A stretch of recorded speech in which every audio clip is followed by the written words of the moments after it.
Devam etemiz. 550. hadis. An Ebi Zer. قال قيل للنبي صلى الله عليه وسلم وربما قال Sufyan. Abu Zar habarita bir vakit Peygamberimizge aytalar. Ham ayta bu kishi aytuvchi kishi Sufyan bo'lar deyishdi. Qultu ya Rasulullah ذهب أهل الأموال والدثور بالأجر يقولون كما نقول وينفقون ولا ننفق. Yani kişiler Peygamberimiz yanına sahabeler kileler. Yani bunda indi akşaları bulmagan sahabeler turnası var. Hayırçı bulgan sahabeler turnası var. Ayteler ey Allah'ın elçisi dey. Mal ham mullık iyeleri bizni uzdırdılar dey. Ecir savab bilen bizni uzdırdılar dey. Alar bizning şekilli namaz okuyorlar. Bizning şekilli gameller kılalar. Lakin alar Allah yolunda akşa sarf ederler. Yani sadaka bireler. Biz bire almayız deyip. Alar sadaka bireler. Biz bire almayız deyip.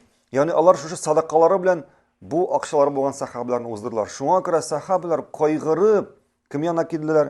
Peygamberimiz yana kildiler. Sallallahu aleyhi ve sellem.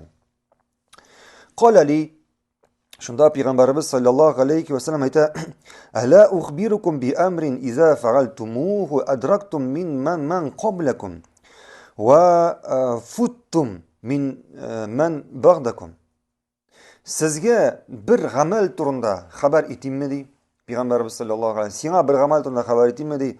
Eğer şunu işlesen de şunu işleseniz sizni uzib ketgan kishilarni quvib tutacaksınız. Ham sizden ortda qolgan kishilarni tag'in da uzdiracaksınız. Shunda Peygamberimiz sallallohu alayhi ve sellem xabar eta Tuhmidunallaha fi dubri kulli salah. Har bir namazning oxirida, yani namazning salam berish, namazning oxirida salam bergandan so'ng Allohga hamd qilg'iz. Yani Allohga maqtovlar qilg'iz. Ve tusbihun, yani hamd, yani elhamdülillah deb aytdingiz. Ve tusbihun, haminde tusabbihun, ham tusabbihun, shloyq Allohga subhanalloh deb aytdingiz. Ve tukabbirun, ham Allohga Allohu akbar deb aytdingiz. Yani subhanalloh, elhamdülillah, Allohu akbar deb Allohni esga olg'iz deydi. Salasan ve salasin. Ve salasan ve salasin. Ve arba'an ve salasin. Yani elhamdülillah deb 33 tapqir aytdingiz deydi. Nechik layni? Subhanalloh deb 33 tapqir aytdingiz. Allohu akbar deb 34 tapqir aytdingiz deydi. Allohu akbar deb 34 tapqir aytdingiz deydi. Tayyib. Birinchisi, bu hadisni tinglagan kishi biroz ajablanarga mumkin. Nechik endi 33, 33, 34 deb. Chunki ko'p kishi o'yli namozdan so'ng Allohni esga olu ul 33 tapqir subhanalloh deb aytdi, 33 tapqir elhamdülillah deb aytdi, 33 tapqir Allohu akbar deb aytdi. Bizning sahih hadislarda keldi boshqa tür Allohni zikr olu. Mana bu hadisda keldi 33, 33, 34 tapqir. Shunday boshqa hadisda keldi 10, 10, 10 tapqir. Shunga ko'ra bizga nishlarga? Shunga ko'ra sen namoz o'qishi bir vaqt 33, 34 tapqir ayt, ikkinchi yo'li 33, 33, 33 tapqir ayt. Ham endi masalan oshig'asin ekan bir oshig'asin ekan u vaqtda 10 ya'ni 10 tapqir subhanalloh, 10 tapqir alhamdulillah, 10 tapqir Allohu akbar deb aytgan. Ham shu vaqtda sen Peygamberimizin bütün sünnetin, bütün hadislerin inşallah turmushga oshirursan. Chunki bu hadislar barisi da sahih. Tayyib. İkinci mesele. Peygamberimiz sallallahu aleyhi ve sellem bu hadiste açık aytdi. Duburu kulli salat. Her bir namazning oxirida. Alimlerimiz aytadi, bu so'zlarning ma'nosi namoz o'qib bitirgandan so'ng. Shunga ko'ra bu hadis bugun namozdan so'ng turib, farz namozidan so'ng turib, sunnat namozlari o'qiy boshlagan kishilarga qarshi dalil bo'lib turadi. Chunki payg'ambardan ochiq hadis keldi. Tag'in narsa kerak. Uchinchi masala. Zikr aytuv. Намаз укып бетердек, ярар. Зикр әйтергә җыенабыз. Зикрне ничек әйтергә? Кул беләнме? Уң кул беләнме? Сул кул беләнме? Берәйнди тәсбих беләнме? Берәйнди башка берәр нәрсә белән ничек зикрне әйтү? Безнең сөннәттә килде, Пәйгамбәрбез саллаллаһу алейхи ва саллям сахих хадисләрдә килә, Пәйгамбәрбез зикрне кулы белән әйтә торган булган. Кулы белән, уң кулы белән. Уң кулы белән. Шуңа күрә галимнәребез күрсәтә бүген ничек итеп Пәйгамбәрбез саллаллаһу алейхи ва саллям бу зикрләрне әйткән, игътибар итегез. Күп кеше зикрләрне булай әйтә. Мәсәлән, субханаллаһ, субханаллаһ, субханаллаһ, субханаллаһ. Күп кеше әйтә субханаллаһ, субханаллаһ, субханаллаһ, субханаллаһ, субханаллаһ, субханаллаһ, шулай итеп әйтә. Кайбер кешеләр тәсбих тарталар. Хадисләрдә килә, Пәйгамбәрбез саллаллаһу алейхи ва саллям әйткәнебезчә уң кулы белән әйтә торган булган. Һәм иң дөресе, һәм сөннәткә иң якын булганы кеше зикрләрне менә шулай итеп әйткәндә карагыз. Пәйгамбәрбез саллаллаһу алейхи ва саллям кулларын шулай җыя торган булган. Карагыз. Bizim мәсәлән әйтәбез 33 тапкыр, 33 тапкыр, 33 тапкыр. Субханаллаһ, субханаллаһ, субханаллаһ. Башта бер бармагын кысты. Аңладыңызмы? Субханаллаһ, субханаллаһ, субханаллаһ. Яңа киресенчә субханаллаһ, субханаллаһ, субханаллаһ, субханаллаһ, субханаллаһ. Субханаллаһ, субханаллаһ, субханаллаһ. Субханаллаһ, субханаллаһ, субханаллаһ. Тагын ачты. Субханаллаһ, субханаллаһ, ахырга кадәр ничә тапкыр булды? 30 тапкыр булды. Һәм тагын аннары ачып, тагын бер бармагын ябып, субханаллаһ, субханаллаһ, менә 33 тапкыр булды. Yani һәрбер әйткән сайын бармакларын ишкә таба җыя. Бармакларын ишкә таба җыя. Шуннан соң әлхәмдүлилләһ, шулай ук. Шулай ук Аллаһу акбар, шулай ук. Күренәм икән бу видео, күрсәттем икән. Аңладыңызмы? Там күрсәтәм, карагыз. Субханаллаһ, шулай да бармакларын ишкә таба җыя. Субханаллаһ, субханаллаһ, субханаллаһ. Субханаллаһ, субханаллаһ, субханаллаһ. Субханаллаһ, субханаллаһ, субханаллаһ. Яңа киресенчә субханаллаһ, субханаллаһ, субханаллаһ, субханаллаһ. Шулай да әйтә ала. Таyyib. Кайбер кеше бу әйттек сөннәткә иң якын булганы. Кайбер кеше әйтә булай. Субханаллаһ, субханаллаһ, субханаллаһ, субханаллаһ. Шабаналар ишкә таба җыеп бетерә дигән, аннары кире аша башлый. Субханаллаһ, субханаллаһ, субханаллаһ, субханаллаһ, субханаллаһ. Шулай кире аша башлый. Галимнәребез әйтә булай ярый дип әйтергә. Ягъни бу сөннәт дип әйтмәс, ләкин шулай әйтергә ярый дип. Кайбер кеше әйтә, күрсәткәнчә булай итеп, субханаллаһ, субханаллаһ, субханаллаһ, ягъни буыннар белән бара. Субханаллаһ, субханаллаһ, субханаллаһ. Галимнәребез әйтә, булай да әйтергә ярый диләр. Булай да әйтергә ярый диләр. Шулай ук тәсбихне әйткәндә, ягъни зикрне әйткәндә ярый, мәсәлән, 33 тапкыр субханаллаһ, 33 тапкыр әлхәмдүлилләһ, 33 тапкыр Аллаһу акбар дип шират мәсәлән, субханаллаһ, әлхәмдүлилләһ, Аллаһу акбар. Субханаллаһ, әлхәмдүлилләһ, Аллаһу акбар. Шулай дип тә зикрне әйтергә ярый. Аңладыңызмы? Таyyib. Монсы аңлашылгандыр дип уйлыйм. Шулай ук Пәйгамбәрбез саллаллаһу алейхи ва саллям уң кул белән әйтә торган булган дип әйттек. Зикрләрне уң кул белән эшли торган булган. Өченче мәсьәлә тәсбих мәсьәләсе. Тәсбих мәсьәләсе. Күп кеше бүген тәсбих тарта. Тәсбих тарта, ягъни шундый 33 нидән монда, ничә 100дән монда җыелган тәсбих бар, шуны тарта. Пәйгамбәрбез саллаллаһу алейхи ва саллям мондый тәсбихне кулланмый торган булган. Сахабалар мондый тәсбихләр кулланмый торган булганнар. Ярам, Пәйгамбәрбез вакытында бу тәсбихне ясап булганмы? Әйе булган. Ташлар булган, финик төшләре булган, җип булган. Моны ясарга бернинди авырлык килмәгән, ләкин Пәйгамбәрбез саллаллаһу алейхи ва саллям моны кулланмаган. Шуңа күрә, кайбер кеше бүген сөйләшә башлый. Ну, алай бит әйтергә ярый дип, алай әйтергә җиңел бит ди. Пәйгамбәрбез саллаллаһу алейхи ва саллям булай эшләмәгән. Шул җитмимни. Аннан да күбрәк безгенең хәдисләрдә килде, галимнәребез бүген аңлатып бирә. Ничек итеп Пәйгамбәрбез кулы белән ясый торган булган. Шушы хәдисләрне ишеткәч, нәкъ Пәйгамбәрбез эшләгән шикелле эшләргә шул җитмимени? Хәтта безгә кадәр булган галимнәрдән, сахабалардан килә, әгәр ди мин Пәйгамбәрбез саллаллаһу алейхи ва саллям ничек чәчен тарган булсам, мин чәчен дә шулай тарар идем ди.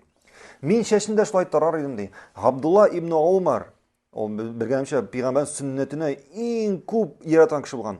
Хәтта юлда Пәйгамбәрбезнең кайда йомыш үтәгәнен белсә, шунда туктап йомыш үтә торган булган.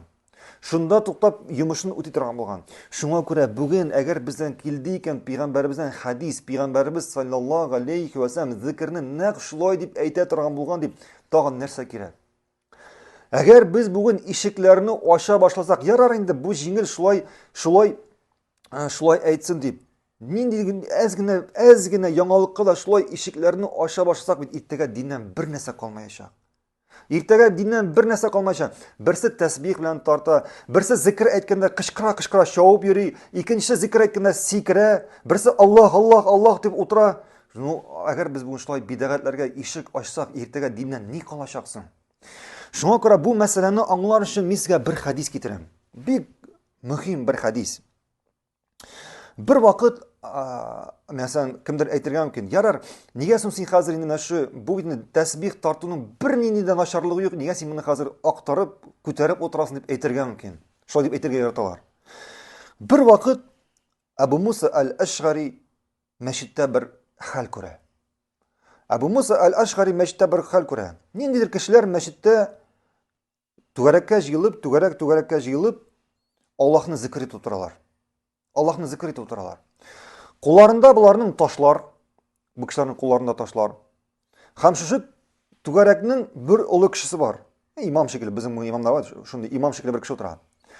Һәм бу кеше Субханаллаһ дип әйткәч, бу кешеләр бу ташларны күчереп, кулларыннан 100 тапкыр Субханаллаһ, Субханаллаһ, Субханаллаһ, Субханаллах, Субханаллаһ дип ташларны күчереп тәсбих әйтеп торалар. Бу кеше Аллаһу акбар дип әйткәч, бу кешеләр дә шулай ук ташларны күчереп, калганнары Аллаһу акбар, Аллаһу акбар, Аллаһу акбар, Аллаһу акбар дип ташларны күчереп торалар. Абу Муса аль-Ашгари моны күргәчтен, ягъни шакката, ягъни бу әллә начар әйбер күрми, ләкин моңа кадәр күрмәгән нәрсәне күрә. Һәм шунда ук ул китә Абдуллаһ ибн Мас'уд янына. Пәйгамбәребезнең сахабасы Абдуллаһ ибн Мас'уд янына килә, аның өенә аны көтеп тора, һәм чыккач әйтә аңа: "Мин ди мәчеттә бер хәл күрдем" ди. Бу хәлнең бер нинди начарлыгы, мин бу хәлнең бер нинди начарлыгын да тапмадым ди. Кешеләр Аллаһны зикр итәләр. Ташлар күчерәләр, без бүген тәсбих күчерәбезме? Ташлар шуның шикелле ташлар күчереп Аллаһны зикр итеп утыралар. Мин ди бер начар нәрсә күрмәдем ди, ләкин бу әйбер минем күңелемә ошамады ди. Бу әйбер минем күңелемә ошамады ди. Шунда Абдуллаһ ибн Мас'уд әйтә: "Син аларга нәрсә әйттең шуннан соң?" ди. Әйтә: "Мин бер нәрсә әйтмәдем" ди. "Син аларга әйтмәдеңме ди, алар лучше үзләренең гөнаһларын санасыннар иде. Аларның яхшы гамәлләре юкка чыкмаячак дип әйтмәдеңме ди." Шуннан соң Абдулла ибн Мас'уд бу сүзләрне ишеткәндә, ягъни шунда ук Абу Муса аль-Ашгари белән шул кешеләр янына юнәлә мәчеткә. Шул кешеләр янына юнәлә килеп керә, Абдулла ибн Мас'уд әйтә: "Сез нәрсә эшлисез?" ди. "Сез нәрсә эшлисез?" ди. Алар әйтәләр: "Без ди бер нәрсә, бер нинди начар нәрсә дә эшләмәбез. Бар тик Аллаһның гына зикр итәбез" ди. "Һәм инде шушы зикр иткәндә саннан буталмас өчен шушы ташларны күчереп утырабыз" ди. Саннан буталмас өчен, бу әйтәбез теге тәсбихне саннан буталмас өчен ди. Абдулла ибн Мас'уд әйтә, кыскача гына әйтәм, әле пәйгамбәребезнең бу пәйгамбәребезнең үлгәннән соң була инде, пәйгамбәр саллаллаһу әле пәйгамбәребезнең савытлары да кипмәгән ди. Әле пәйгамбәребезнең киемнәре дә исән ди. Сез ди, я инде пәйгамбәребездән яхшырак ди, я инде сез адашуда ди. Я инде сез пәйгамбәребездән яхшырак ди, я инде сез адашуда. Ни өчен? Чөнки пәйгамбәребез саллаллаһу алейхи ва саллям мондый хәл эшләмәде. Чөнки пәйгамбәребез саллаллаһу алейхи ва саллям мондый хәл эшләмәде ди. Шуңа күрә, әйе, без бүген теге яшәгә ятабыз, мондый гамәлнең нинди начары барсың дип. Мондый гамәлнең нинди начары барсың дип. Әгәр пәйгамбәребез саллаллаһу алейхи ва саллям мондый гамәл эшләмәде икән, әле аңа өстә бигрәк тә пәйгамбәребездән сахих хәдис килде икән, ничек пәйгамбәребез шушы гамәлне эшләмәгән? Мондый гамәл эшләмә. Ничек пәйгамбәребез саллаллаһу алейхи ва саллям мондый гамәлне эшләгән, ничек пәйгамбәребез эшләгән, шулай эшлә. Башкача эшләмә. Башкача эшләмә. Шул вакытта котылырсың. Шул вакытта иминлектә булырсың. Шул вакытта отышка җитешерсең. Шуңа күрә без бүген ничек иттереп, беренчедән тәсбих намазны укып бетергәннән соң шунда ук әйтелә. Икенчедән уң кул белән әйтелә. Ничек әйтелә? Менә сезнең барыгыз да, менә монда утыручыларның барыгыздан бармаклары белән әйтә. Ничә ел буена сез намаз укыйсыз, барыгыз да бармаклары белән әйтә. Берегезнең дә шушы тәсбих әйткәндә буталганыгыз бармы? Беребезнең дә буталганы юк. Ничә ел инде намаз укып, беребезнең дә тәсбих әйткәндә кул белән буталганы юк. Бу киресенчә җиңелрәк. Чөнки пәйгамбәребезнең сөннәтендә бар тик җиңеллек кенә, бар тик хәерлек кенә. Һәм инде тагын бер мәсьәләне әйтергә оныттым. Тәсбих ничек әйтелә? Бергә җыелышып имам белән әйтеләме? Ягъни имам Субханаллаһ дип әйткәннән соң барыбыз да Субханаллаһ, Субханаллаһ дип утырабызмы? Юк. Юк. Алай дип әйтелми. Пәйгамбәребез вакытында, сахабалар вакытында тәсбих алай дип әйтелмәде. Аллаһны алай итеп искә алмадылар. Һәрбер кеше намаз укып бетергәннән соң үзе генә башкалар белән түгел, үзе генә Аллаһны зикр итә. Кем тели икән 33 тапкыр зикр итә, кем тели икән 33, 33, 34 тапкыр, һәм инде башка бер кеше, шунда утыручы кеше кирәк икән унар тапкыр зикр итә дигән. Шуннан соң торып инде Аллаһны искә алганнан соң, әгәр дә ашыкса сөннәт намазын шунда укый, ә инде өенә кайтып укыса, тагын да пәйгамбәребезнең сөннәтенә якынрак була. Аллаһу а'лам.